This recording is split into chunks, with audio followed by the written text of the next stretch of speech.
voltamos. Vamos agora ao nosso momento de reflexão, nosso momento de falarmos da palavra de Deus, conversarmos um pouquinho aqui. E eu vou te convidar então a abrir a tua Bíblia aí, ligar o teu celular, o teu aplicativo, a maneira que você achar mais tranquilo aí na tua casa. No livro de Hebreus, capítulo 10, versículos 19 a 22. Hebreus 10, versículos 19 a 22. Enquanto você vai abrindo aí, eu aguardo um pouquinho. A gente consegue compartilhar o texto também, filho? Não? Então, leia aí na tua Bíblia, Hebreus 10, 19 e 22. Portanto, irmãos, temos plena confiança para entrar no Santo dos Santos pelo sangue de Jesus, por um novo e vivo caminho que Ele nos abriu por meio do véu, isto é, do seu corpo. Temos, pois, um grande sacerdote sobre a casa de Deus. Sendo assim, aproximemo-nos de Deus com um coração sincero e com plena convicção de fé, tendo os corações aspergidos para nos purificar de uma consciência culpada e tendo os nossos corpos lavados com água pura. Agora ainda em Hebreus capítulo 4, versículo 14 em diante.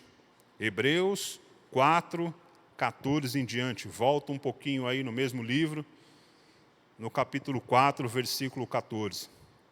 Portanto, visto que temos um grande sumo sacerdote, que adentrou os céus, Jesus, o Filho de Deus, apeguemo-nos com toda a firmeza à fé que professamos, pois não temos um sumo sacerdote que não possa compadecer-se das nossas fraquezas, mas sim alguém que, como nós, passou por todo tipo de tentação, porém, sem pecado. Assim sendo, aproximemo-nos do trono da graça com toda a confiança, a fim de recebermos misericórdia e encontrarmos graça que nos ajude no momento da necessidade. Senhor, mais uma vez, oramos em Teu nome. Agradecemos por tudo, Te agradecemos por este momento e Te pedimos que o Teu Espírito Santo possa conduzir esses próximos minutos. Fala aos nossos corações, Pai, nós Te pedimos, em nome de Jesus. Amém e amém. O autor de Hebreus, ele fala nesses dois textos daqui sobre um novo e vivo caminho. Ele fala sobre um novo e vivo caminho que Jesus preparou e deixou para todos nós. Nós estamos mais uma vez num começo de um novo ano. Sempre que começamos um ano, nós pensamos assim, né? O que eu vou fazer neste ano? Quais são os meus planos? Quais são os meus projetos? Por onde eu vou? Qual o caminho que eu vou tomar? É normal a gente pegar ali um papel, uma caneta, fazer aquele planejamento, o que fiz em 2020, o que farei em 2021. Enfrentamos um ano anterior muito desafiador, muito diferente, que ninguém esperava, que acho que muitas e muitas coisas foram adiadas.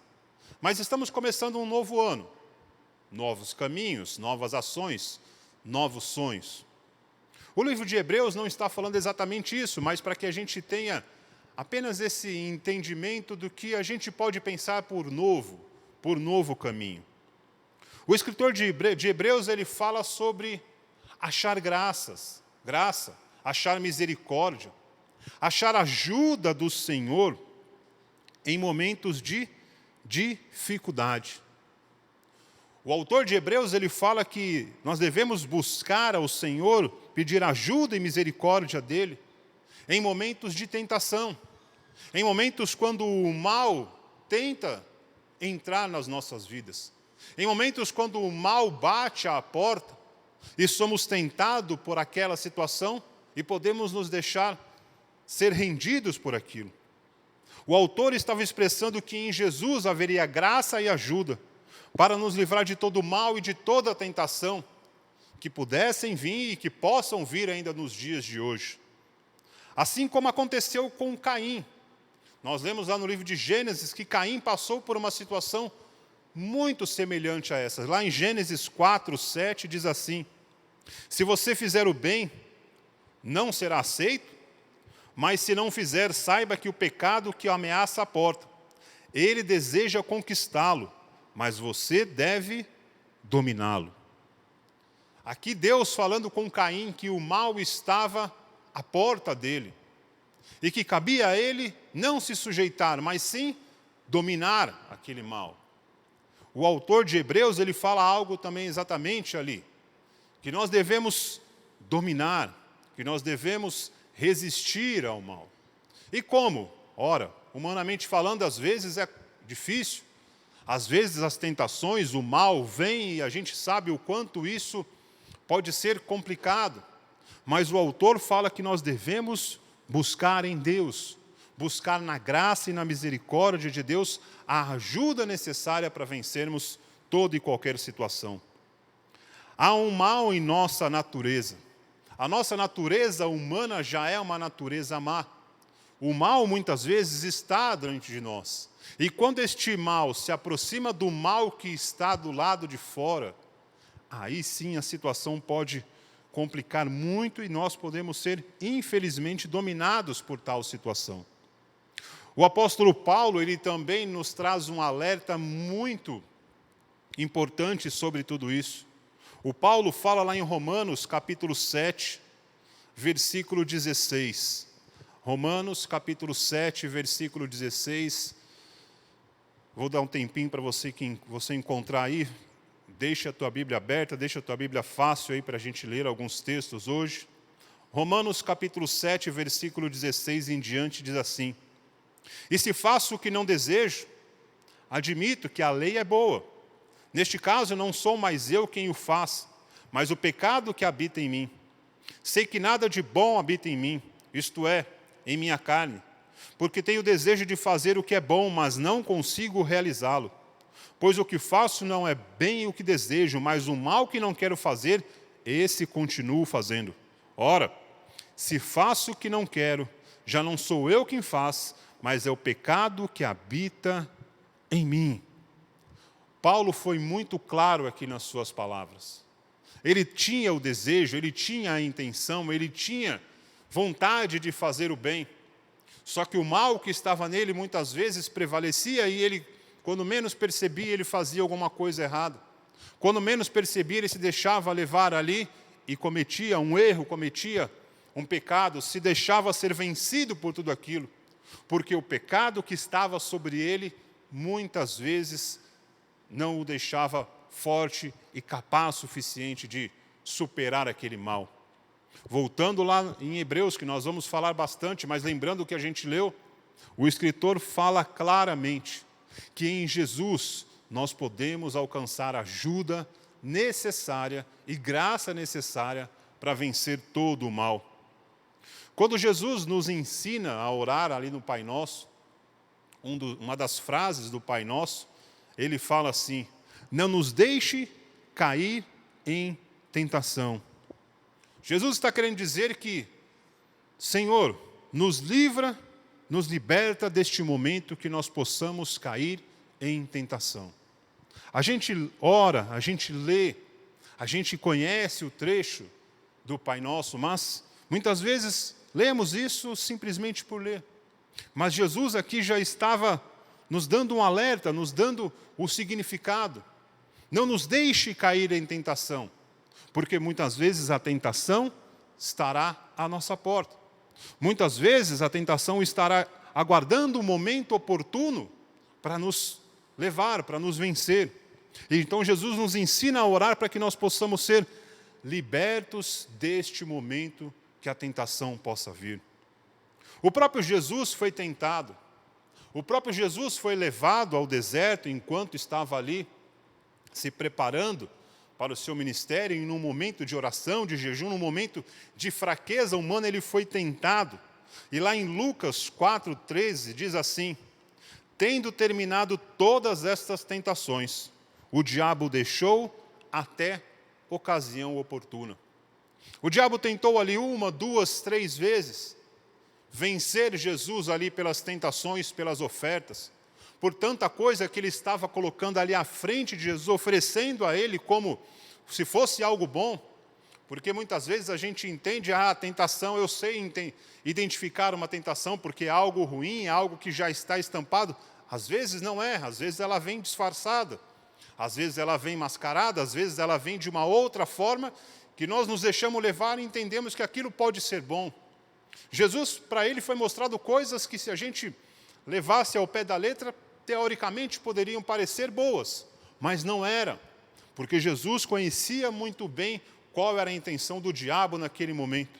E ele resistiu e o diabo o deixou, mas aqui fala que haveriam outras situações, que o diabo poderia voltar em momentos oportunos. Em Tiago 4:7, o Tiago também diz assim para nós: portanto, submetam-se a Deus, resistam ao diabo e ele fugirá de vós.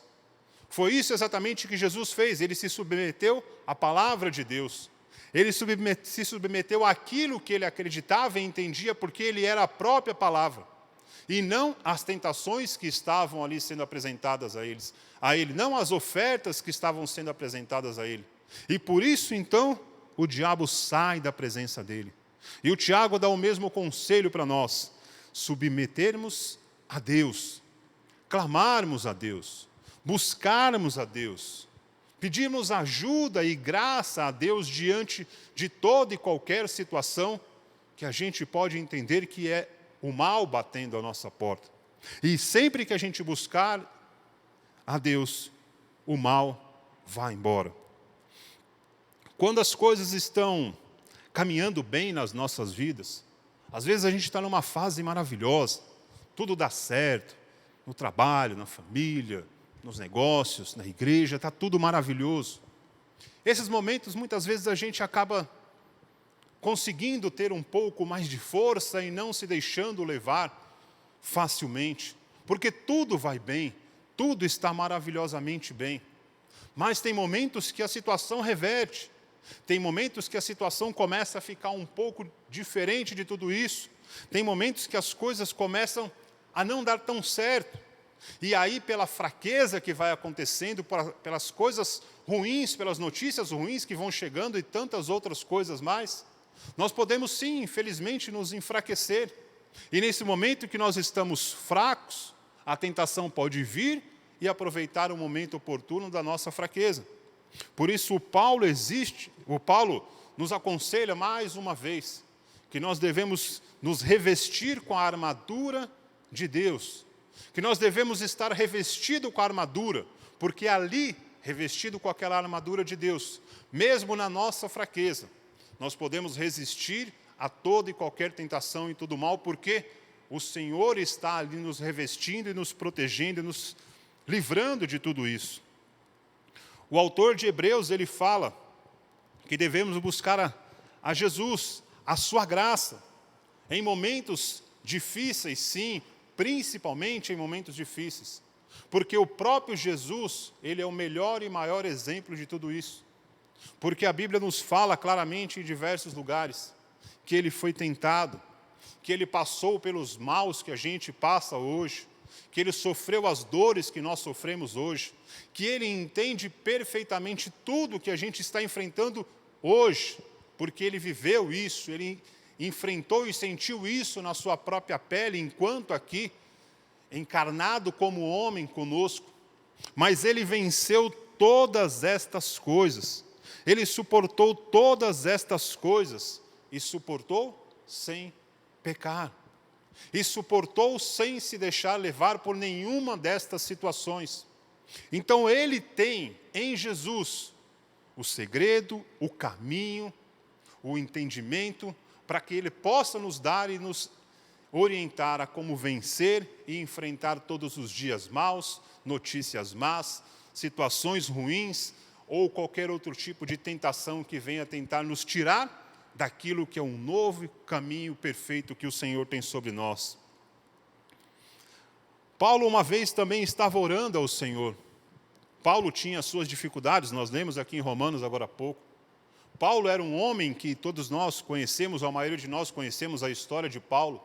Paulo não nasceu num berço cristão, Paulo não nasceu dentro de uma comunidade cristã daquela época, nos dias de hoje a gente diria uma comunidade evangélica. Paulo, ele tinha todos os conhecimentos teóricos daquilo que era chamada a religião daquela época, e quando ele percebe, nascendo ou crescendo o movimento do cristianismo. Então ele se revolta e se torna ali um opositor, um adversário, ao ponto de tentar terminar com tudo aquilo, acabar com todas aquelas coisas.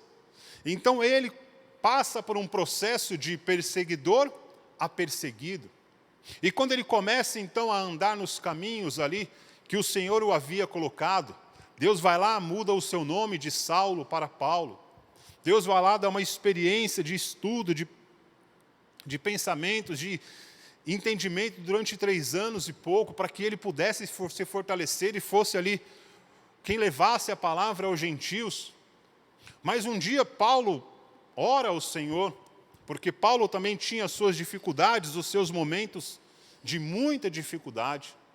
E a Bíblia fala que ele tinha um espinho, que às vezes a gente não entende que tipo de espinho na carne que era essa. Se era uma tentação, se era uma dor, se era uma enfermidade, se era algo semelhante a isso, mas ele ora ao Senhor pedindo que o Senhor o tire aquilo sobre a sua vida, sobre o seu corpo. E a resposta de Deus a ele: Paulo, a minha graça te basta.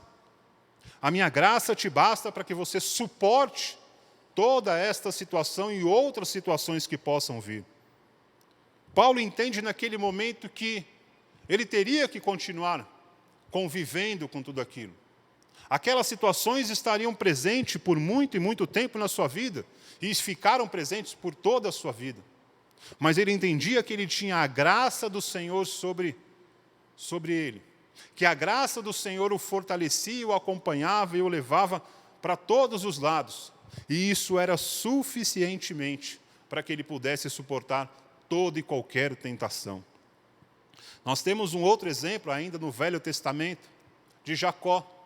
Jacó também, nós sabemos a história dele, de tantas perseguições, briga na família, divisão, medo do irmão, aquela coisa tal.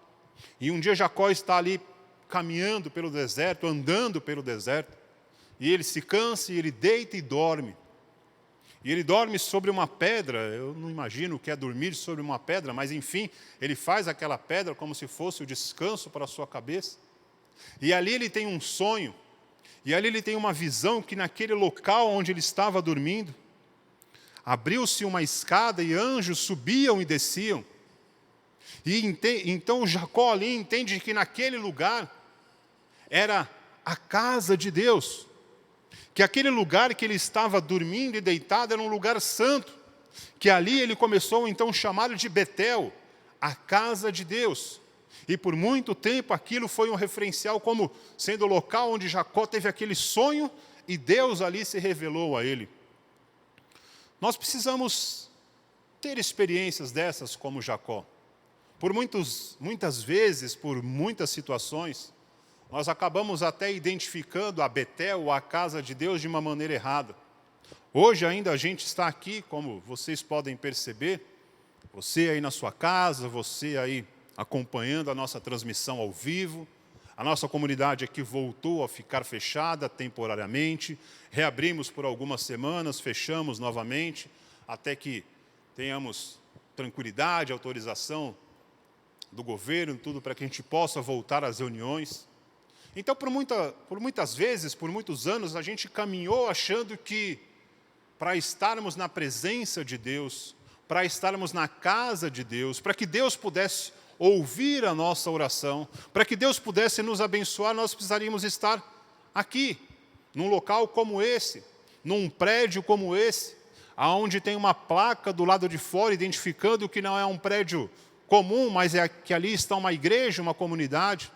Por muitas vezes fomos ensinados que se não estivéssemos aqui, a nossa caminhada, a nossa vida com Deus não seria tão boa, não seria tão abençoada, não teria tanto significado, porque não estávamos num único local físico, todos ao mesmo tempo, que fora daqui as coisas não davam tão certo.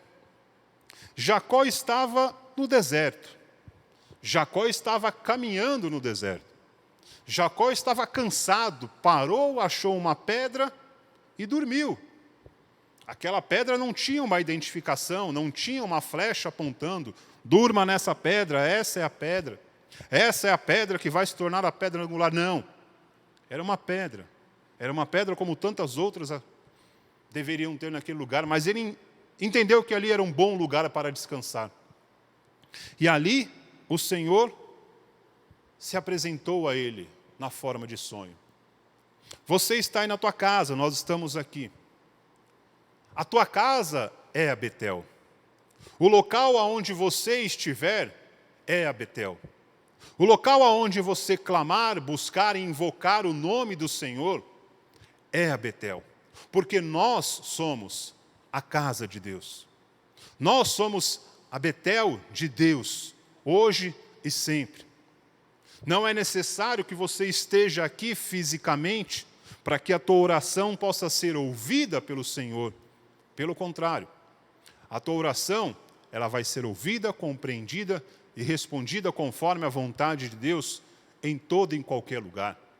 Aonde nós orarmos, aonde nós clamarmos, aonde nós nos rendemos ao Senhor, ali será chamado Betel, porque nós estaremos naquele lugar. Então, se hoje nós estamos vivendo esse momento ainda de distanciamento, e a tua casa se tornou, aos domingos de manhã, um local de comunhão, um local de oração, um local onde a tua família está reunida, de repente nem todos ainda participam, tem 3, 4 pessoas, só 2 participam, não importa, a tua casa está sendo Betel, você está sendo Betel na sua casa, a graça e a misericórdia e a ajuda de Deus estão se manifestando aí nesse lugar. E como Jacó, nós viemos de um caminho, de um ano, de um passado recente complicado. Nós estamos ainda enfrentando situações que vão demorar um tempo ainda para voltar à tal normalidade. É o momento, sim, de entendermos que a distância não pode nos distanciar do Senhor. O autor de Hebreus, ele fala que Jesus ali se tornou um sumo sacerdote. Jesus estava ali pronto para nos ajudar através da sua graça em toda e qualquer situação. Era uma carta ao povo hebreu, que era o povo que havia sido escolhido por Deus, e era uma carta de orientação espiritual muito importante para eles. E hoje nós lemos essa mesma carta e entendemos que isso também é para nós. Não há mais um povo hebreu fisicamente na terra. Há hoje um povo hebreu espalhado por toda a terra, não mais de uma nação, mas sim através da reconciliação que Cristo fez com todos aqueles quanto confessam o seu nome. A partir do momento que nós nos achegamos ao Senhor, confessamos o nome dEle, nos tornamos o hebreu de Deus, os filhos de Deus, sendo hebreus, brasileiros ou qualquer outra nação. Nos tornamos um povo escolhido pelo Senhor, eleito por Ele, para que tenhamos a sua graça, a sua misericórdia sobre toda a nossa vida. A morte de Cristo nos proporcionou algo muito, muito, muito importante. A morte de Cristo não foi simplesmente um marco histórico dentro da história cristã.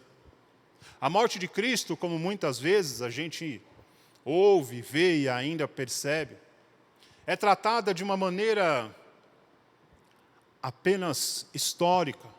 Aconteceu, quem sabe, existem relatos ou não existem relatos. Nós entendemos hoje, pela fé, nós entendemos hoje, pelo Espírito Santo de Deus que habita em nossas vidas, que a morte de Cristo foi sim o marco mais importante de todo o mundo. Porque através da morte de Cristo, um novo e vivo caminho surgiu. Se a gente fosse usar um linguajar nos dias de hoje, um novo acesso a Deus se manifestou. Um novo caminho a Deus foi colocado à disposição. Porque nós estávamos totalmente separados de Deus, totalmente afastados de Deus, totalmente fora daquilo que era a vontade de Deus. Mas a morte de Cristo na cruz nos reconcilia com Ele e reconcilia todas as coisas novamente com Ele. A morte de Cristo na cruz não foi uma morte em vão. Pelo contrário, pela morte de Cristo, nós recebemos vida e vida eterna. Pela morte que Cristo passou, hoje nós não morreremos espiritualmente, mas viveremos eternamente com Ele para todo sempre. Nós precisamos ser muito conscientes que através da morte de Cristo nós fomos colocados, sim, neste novo e vivo caminho. No Antigo Testamento, quando a gente faz um comparativo a isso, havia-se formas de estar na presença de Deus, vamos dizer assim. É impossível fugir da presença de Deus, mas no Velho Testamento haviam momentos específicos do povo estar na presença de Deus, perceber a presença de Deus. Havia um tabernáculo humano, feito por mão de homens. Um tabernáculo que tinha ali toda a construção humana, para que fosse um ponto referencial que Deus estava ali naquele local. Havia um templo dividido em 3 partes, o pátio, o santo e o santo dos santos, aonde uma vez por ano o sacerdote entrava ali no santo dos santos e fazia uma oferta de expiação, de pedido de perdão por todo o povo, mas que continuamente, repetidamente, ele fazia ali oferta e sacrifício para buscar misericórdia, perdão e graça de Deus diante das situações que aconteciam. Havia um movimento humano, um movimento natural para que as coisas pudessem acontecer e todos ficavam esperando aquilo se manifestar. Haviam dias e horas específicas. Não era algo para todos, era algo apenas para uma pequena parcela.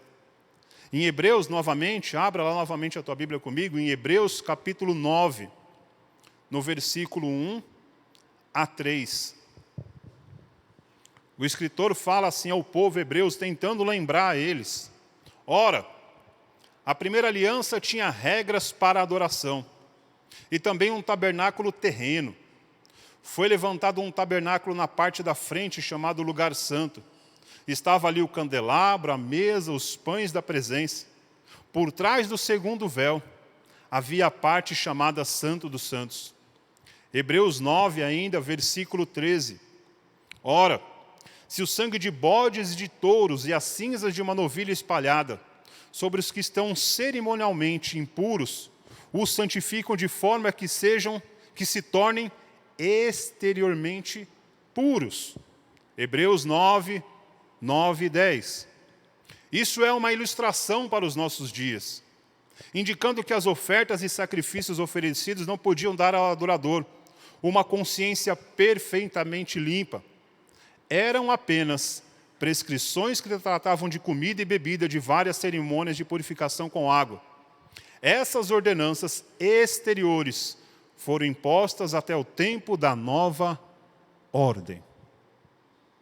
Na antiga aliança, no antigo caminho, vamos dizer assim, tudo era feito ali apenas como um preparar para este novo caminho. Tudo era feito ali de uma maneira repetida às vezes, porque não alcançava e não surtia o efeito necessário para que todo o povo fosse perdoado, resgatado e reconciliado com Deus. Haviam ali diversas liturgias para que houvesse ali um momento de comunhão e de presença com o Senhor. Mas no novo caminho que o Hebreus fala, num novo caminho que o escritor de Hebreus fala no livro de Hebreus, ele fala do sangue de Cristo. Sangue esse que nos lava, sangue esse que nos purifica e nos justifica de uma única só vez. O sangue de Cristo derramado na cruz foi o sacrifício único e definitivo para que hoje nós estivéssemos verdadeiramente colocados neste novo caminho. Em Hebreus 9, 11, deixa aí em Hebreus aberto um pouquinho. Quando Cristo veio como sumo sacerdote dos benefícios agora presentes, ele adentrou o maior e mais perfeito tabernáculo, não feito pelo homem, isto é, não pertencente a esta criação. Cristo é o nosso sumo sacerdote. Se no antigo caminho haviam sacerdotes humanos que eram levantados de tempo em tempo, que faziam ali as suas obrigações sacerdotais de tempo em tempo, que adentravam ao tabernáculo uma vez ao ano, ao Santo dos Santos, porque não era permitido que fossem ali sempre. Jesus vem ser o sumo sacerdote. Terminar com tudo isso, acabar com toda esta situação, vamos dizer assim, temporária, e trazer o novo caminho e a reconciliação definitiva para todos nós. O novo caminho que o sumo sacerdote Cristo vem nos trazer não é um tabernáculo humano, não pertence a esta criação, pertence aos céus, pertence à eternidade que nós já estamos a caminho de viver com Ele. Hebreus 9, 24, 25. Pois Cristo não entrou em santuário feito por homens, uma simples representação do verdadeiro. Ele entrou no próprio céu para se apresentar diante de Deus em nosso favor. Não, porém, para se oferecer repetidas vezes a semelhança do sumo sacerdote que entra no Santo dos Santos, com sangue alheio, mas para fazer isso de uma única e definitiva vez. O sangue de Cristo derramado é e foi a oferta e o sacrifício necessário para que hoje a gente esteja neste caminho que o escritor de Hebreus nos fala, neste novo caminho que o escritor de Hebreus nos fala. Por isso que o escritor ele foi muito enfático no momento de tentação, no momento do mal, no momento de enfrentarmos situações que fogem ao nosso controle. Nós devemos sim clamar, buscar a Deus, porque nele nós vamos achar ajuda e graça diante de todas as coisas. O novo caminho que Cristo nos apresenta não é mais um caminho exterior, não é mais algo feito para que todos possam ver numa cerimônia. É interior, está interiorizado em nós. Não é mais expiações, sacrifícios diários, semanais, mensais, anuais. Já foi. Não precisa de um novo. É o único e definitivo. Estar na presença da ajuda e da graça de Deus nos molda diariamente a agirmos de maneiras diferentes. Muitas vezes a gente está caminhando com o Senhor. Eu sou um exemplo disso, todos nós acho que passamos por isso. E tem situações que se apresentam diante de nós, e muitas vezes alguém pode fazer de uma certa brincadeira às vezes de mau gosto, mas é normal. Ah, por que você não faz tal coisa? Por que você não diz tal coisa? Por que você isso ou aquilo, você se nega a fazer? Porque a sua religião não permite? Porque o teu líder não permite ou alguma coisa assim? Já não é mais assim. Nós somos moldados pelo caráter de Cristo. O caráter de Cristo está se formando em nossas vidas todos os dias. Todos os dias, quando levantamos, o caráter de Cristo está se formando em nós. Então não é uma negação de não querer fazer porque eu não posso. De não querer passar situação tal porque eu não posso. É o caráter de Cristo se formando em nós. E a gente consegue vencer. E a gente consegue resistir, dizendo não, porque aquilo já não faz mais parte das nossas vidas. Não faz mais parte do nosso viver. No antigo caminho, na antiga aliança, havia um momento de se achegar a Deus, quando se passavam-se todos os rituais, os passos, o povo era chamado, o povo ali era aglomerado, havia ali uma comunhão, mas era um momento pequeno, era um momento breve, era um momento muito passageiro. Não se podia se achegar a Deus, não se podia ter comunhão com Deus se não houvesse uma permissão de alguém superior. Hoje não. Hoje está dentro de nós. Hoje é interior. Não é mais de fora para dentro, é de dentro para fora. Conforme nós falamos agora há pouco, Cristo está em nós. A Betel de Deus mora em nós. Nós somos a Betel de Deus.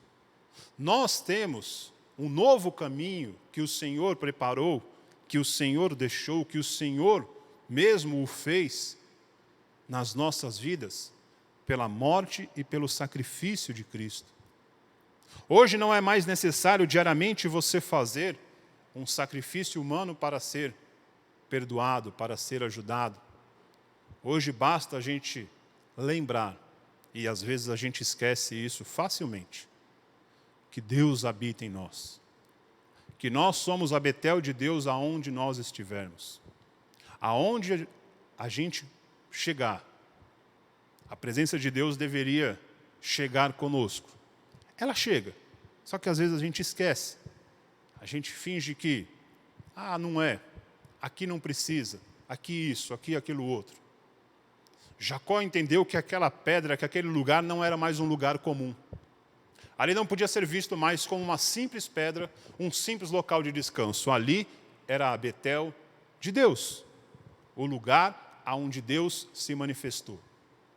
Eu e você não somos mais comuns. Não somos mais uma pedra comum. Nós somos a habitação do Deus vivo. Nós somos a Betel, aonde o Senhor habita. E aonde nós estivermos, o Senhor está ali conosco. Cristo veio nos mudar e moldar a sua imagem e semelhança. Este foi o objetivo, este foi o sonho, este foi o desejo do Senhor. Nós estávamos totalmente descaracterizados. Nós estávamos totalmente afastados, longe daquilo que era a imagem e semelhança de Deus. E quando a gente fala imagem e semelhança, não é imagem e semelhança física. Cada um de nós temos características totalmente diferentes. Irmãos gêmeos às vezes não são tão gêmeos. Pessoas da mesma família não são tão parecidas. Mas espiritualmente nós estamos sendo formados e moldados à imagem e semelhança de Cristo. Porque nós somos a Betel do Senhor. O povo judeu, ele sempre acreditou na promessa, nas profecias dos profetas antigos, em tudo que havia se escrito até aquele momento pela mão dos profetas. Eles sabiam que um dia haveria um Messias, que um dia haveria um libertador, um salvador, um rei que viria para salvar novamente Israel da mão de todos os seus inimigos. Eles esperavam um rei guerreiro, eles esperavam um rei que viesse e destronasse toda aquela situação que havia naquele momento. Eles tinham na sua lembrança, na sua história, reis como Saul, que a palavra fala que do pescoço para cima ele era o cara. Eles tinham na sua memória reis como Davi, que era baixinho, pequenino, mas corajoso de uma maneira assim, e era um homem segundo o coração de Deus e um valente de Deus. Eles tinham na sua cabeça reis como Salomão, o homem mais sábio do mundo, que as suas palavras seriam capazes de convencer a todos. Eles esperavam que viesse esse tipo de rei. Só que Isaías falou que não. Isaías falou, ele não vai ser reconhecido. Homem comum, de dores e de uma simplicidade assim, inigualável. Ele vai passar desapercebido. A única diferença vai ser que nele vocês vão ver uma misericórdia que nunca foi vista. Ele não vai ser guerreiro. Ele não vai sair destronando fisicamente os reinos. Pelo contrário, ele vai dar a outra face ao seu inimigo. Ele vai repartir ao o pão a quem quer que seja. Ele não vai morar em palácios. Ele não vai ter um trono bonito. Ele não vai ser cheio de ouro, de prosperidade, de material financeiro, alguma coisa assim. Não. Ele não vai ter lugar para dormir. Ele não vai ter uma casa fixa. As pessoas não vão procurar ele porque estão felizes, as pessoas são importantes. Quem vai procurá-lo são os coxos, os enfermos, os doentes, os aleijados, os cegos. Até as pessoas que morreram serão levadas a ele por outros. As piores situações que a gente possa imaginar seriam levadas e foram levadas até Jesus. Porque ele é o rei, mas não o rei que o povo judeu imaginava. Ele é o rei na forma de cordeiro, o cordeiro de Deus que tira todo o pecado do mundo. Uma vez os seus discípulos disseram assim: Senhor, quem será o maior entre nós? Quem vai se assentar ao seu lado direito, esquerdo? Quem vai ser prefeito, governador? Como vai ser no céu a minha casa, meu carro? O que eu vou ter lá? Eu vou levar alguma coisa daqui, assim, eu quero saber desde já, porque eu estou muito preocupado. Ele falou: olha, entre vocês não pode ter isso. Parou? Entre vocês tem que ser diferente. O menor será o maior. Os humilhados serão exaltados. Os últimos serão os primeiros. E o reino dos céus será dado aos pequeninos, de coração puro. Ninguém estava entendendo porque eles esperavam algo, uau, que viesse mudar completamente a situação estrutural deles. Mas Jesus estava trazendo sobre eles, não mais algo físico, não mais algo temporário, não mais algo passageiro, mas sim algo definitivo, sim algo para todo sempre, que jamais poderia ser mudado ou alterado. Jesus não estava implementando uma nova religião. Jesus não veio com uma ideia mirabolante: olha, eu vou abrir uma igreja que vai ser a igreja. Vão ter músicos, vão ter isso. Não. Jesus veio resgatar a verdadeira religião. Lá em 2 Coríntios, capítulo 5, versículo 17 a 19. 2 Coríntios, capítulo 5, versículo 17 a 19. Portanto, se alguém está em Cristo e é nova criação, as coisas antigas já se passaram, eis que surgiram coisas novas. Tudo isso provém de Deus, que nos reconciliou consigo mesmo por meio de Cristo e nos deu o ministério da reconciliação. Ou seja, que Deus em Cristo estava reconciliando consigo o mundo, não lançando contra os pecados dos homens, e nos confiou a mensagem da reconciliação. O autor de Hebreus, ele estava falando isso em outras palavras. Nós temos a chance de sermos reconciliados todos os dias com Deus. O autor de Hebreus, ele fala que quando nós reconhecemos a nossa culpa, o nosso erro e a nossa falha, é mais fácil da graça e da misericórdia do Senhor se manifestar nas nossas vidas. Quando nós nos aproximamos dele e dizemos: Senhor, está difícil, está complicado, eu preciso.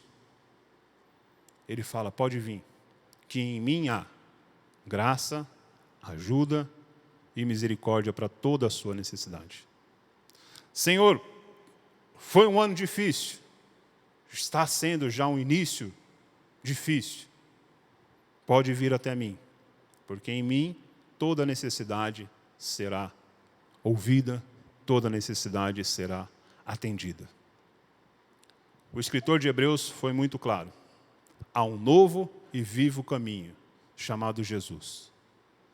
Nós estamos neste início do ano. Acabamos de passar o Natal, falamos muito o ano passado sobre os passos de Jesus, sobre o Natal. E agora a gente vai caminhar com Ele todos os dias, claro, não só hoje, todos os dias. Mas nós vamos caminhar falando dos passos de Jesus, tudo que Jesus fez, proporcionou, todas as coisas que Ele nos ensinou, nos ensina até hoje. Mas algo assim que é um dos mais importantes, é o caminho de reconciliação que Ele nos deixou. É o caminho de ajuda e de graça que Ele nos proporciona todos os dias. Ele não é o guerreiro que o povo hebreu esperava. Ele é o nosso Senhor e único e suficiente Salvador, capaz de nos dar a vida eterna e nos livrar de todo mal e de toda e qualquer tentação. Eu te convido agora, aí na tua casa, aonde você estiver, que nós possamos orar. Orar brevemente, enquanto o pessoal da música já vai vindo até aqui. E vamos orar ao Senhor, consagrando a Ele este domingo, consagrando a Ele mais esse dia e agradecendo a Ele por tudo quanto Ele tem feito. Senhor, obrigado mais uma vez. Obrigado porque a Tua graça, a Tua ajuda, a Tua misericórdia são vivas nas nossas vidas. Tem hora que nós oramos, Senhor, clamamos, e esperamos assim algo extraordinário que possa acontecer como o povo judeu imaginava, de um rei guerreiro, de um rei lutador, de um rei que viesse ali fazer tudo o que eles pensavam como homens. Mas o Senhor veio humilde, o Senhor foi humilde, o Senhor caminhou humilde em todos os momentos. As festas que o Senhor ia, o vinho acabava no meio da festa. As festas que o Senhor estava presente não eram regadas de nada assim, muito. Pelo contrário, havia muita e muita falta, em todos os sentidos. O povo judeu estava esperando um rei guerreiro porque eles estavam acostumados com aquilo. Saía um, entrava outro, saía um, entrava outro. Mas a falta que tinha no coração deles não seria suprida por uma espada, por um escudo. Seria suprida, sim, por um sacrifício único e verdadeiro na cruz. Por uma caminhada de mais de 3 anos, ensinando, curando, libertando e falando do reino de Deus. Nós continuamos caminhando, Senhor, nos caminhos que o Senhor nos ensinou. E vamos continuar caminhando, hoje, amanhã e todos os dias.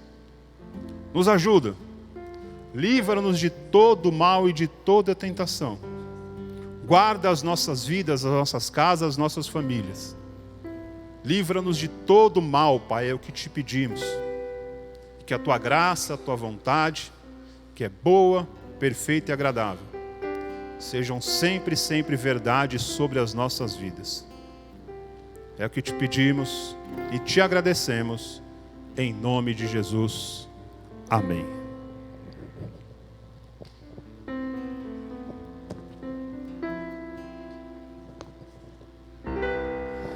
Pai, eu quero contemplar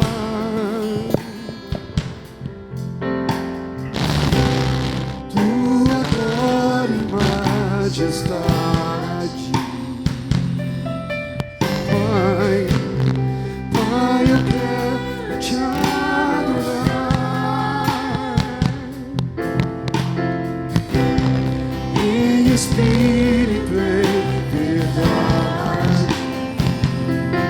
Não apenas no alto ou no santo lugar. Eu quero te entronizar entre os querubins.